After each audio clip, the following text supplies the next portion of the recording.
നമസ്കാരം. വഖഫ് റിട്ടേൺസ്, ദൃശ്യം റിട്ടേൺസിനോടൊപ്പം തന്നെ ഇതാ വഖഫ് റിട്ടേൺസ്.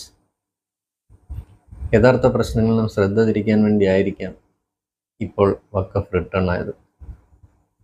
CPM-ഉം കോൺഗ്രസും ഒന്നിച്ചു നിന്നുകൊണ്ട് ഭൂമി ജിഹാദായ വഖഫിന് അനുകൂലമായി കേരള നിയമസഭയിൽ പ്രമേയം പാസാക്കി.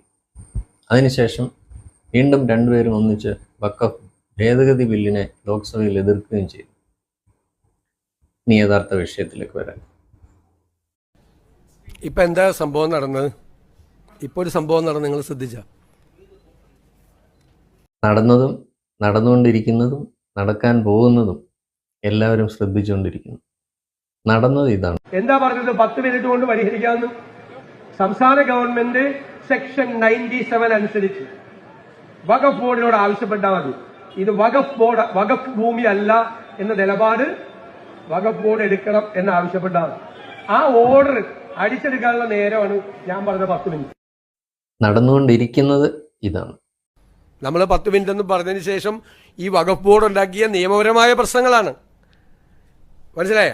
വഖഫ് ട്രൈബ്യൂണലിനെ കൊണ്ട് പോലും വഖഫ് ട്രൈബ്യൂണലിലെ തീരുമാനം പോലും വഖഫ് ബോർഡ് പോയി സ്റ്റേ ചെയ്യിപ്പിച്ചു. അറിയാലോ എന്തായിരുന്നു ആ ഗവൺമെന്റിന്റെ സ്റ്റാൻഡ് ഇക്കാര്യത്തിൽ?